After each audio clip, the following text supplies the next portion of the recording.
Assalamualaikum warahmatullahi wabarakatuh. Nama saya Zul Azrul Ridwan Bezabaka. Nombor metrik D18-1082-304. Nama bicara untuk program saya ini adalah Dr. Tarihan bin Azizudihan. Tajuk saya untuk pembentangan hari ini adalah artikel mengenai terapi tingkah laku emosi rasional dengan atlet, iaitu REBT. Okey, kita akan pergi ke latar belakang dahulu. REBT ini merupakan terapi pertama yang menggunakan pendekatan kognitif tingkah laku menurut Core 2013. Tujuan melakukan REBT kepada atlet adalah untuk membantu atlet dari segi emosi. Pengenalan. Terapi rasional emotif tingkah laku, rasional emotif behavior therapy atau REBT merupakan antara teori psikoterapi yang mendapat sambutan pakar motivasi dan penceramah. Konsep asal ini telah diolah oleh Albert Ellis, iaitu kepentingan berfikir secara rasional. Teori ini mula dibangunkan oleh Albert Einstein pada tahun 1955 lagi, yang dikenali sebagai terapi rasional. Perkara ini telah menunjukkan bahawa terapi untuk manusia ini telah berlaku sejak dahulu lagi. Jadi ia makin hari semakin baik untuk membantu manusia supaya menjadi manusia yang lebih baik. Okey, kita beralih kepada apa maksud REBT. Yang pertama adalah R, iaitu rasional. Kebanyakan orang menyedari bahawa ketika mereka berfikir dengan lebih rasional dan muhasabah, kehidupan mereka berjalan lebih baik. Oleh itu, karya ini masuk akal bagi mereka. Yang kedua adalah E, iaitu emotif. Kebanyakan orang memahami bahawa mereka emosi dipengaruhi oleh apa yang berlaku pada mereka dan bagaimana mereka memikirkan peristiwa itu. Yang ketiga adalah B, behavior, iaitu kelakuan. Sebilangan besar orang menerima bahawa apa yang mereka lakukan, tingkah laku mereka mempengaruhi bagaimana mereka berfikir dan merasa. Yang keempat adalah T, iaitu terapi. Boleh bermaksud pengajaran atau latihan. Seterusnya kita akan pergi kepada kepentingan REBT kepada atlet. Yang pertama adalah berkesan dalam menangani pelbagai gangguan psikologi dan mengubah kepercayaan.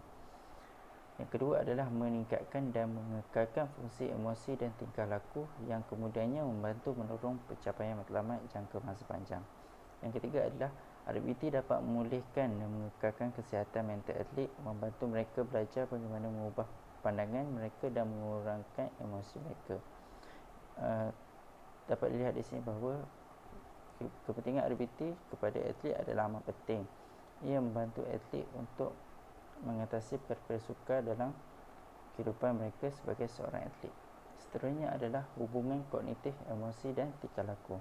Menurut Ellis dan Dryden 1997 menyatakan bahawa manusia mempunyai kecenderungan untuk berfikir secara tidak rasional apabila berlaku sesuatu gangguan dalam hidup.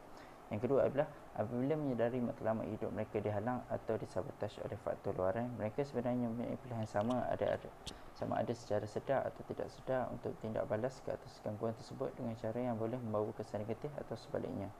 Peserta REBT menjelaskan manusia mempunyai keupayaan untuk mentafsir dan menilai kejadian yang berlaku di sekeliling mereka. Seterusnya adalah hipotesis REBT berkaitan dengan pemikiran tidak rasional. Yang pertama adalah semua manusia mempunyai kecenderungan berfikir secara tidak rasional. Yang kedua adalah semua gangguan dan peristiwa negatif akan membentuk ketidakrasional.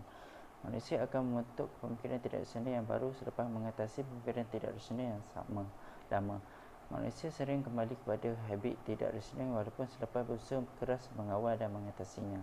Manusia lebih senang mempelajari tingkah laku tidak rasional berbanding tingkah laku rasional. Manusia mempunyai kecenderungan untuk berfikir bahawa suatu kejadian buruk tidak seharusnya berlaku ke atas mereka. Keberkesanan. Yang pertama adalah kuantitatif, iaitu ujian pra dan pos dilakukan bagi melihat kefahaman atlet tentang REBT. Kedua adalah kualitatif. Soal selidik pengesahan akan diberikan kepada atlet pada sesi akhir bagi melihat persepsi atlet terhadap penyampaian dan keberkesanan teori REBT. Okey, kesimpulannya adalah terapi REBT turut digalakkan untuk mengaplikasikan prinsip REBT dan mencabar kepercayaan dan pemikiran tidak rasional mereka. Hal ini adalah kerana nilai-nilai diri yang tidak rasional boleh mengganggu terapeutik sesi kerana peserta berkemudian mempunyai kecenderungan untuk meletakkan nilai tersebut kepada klien. Sekian, terima kasih.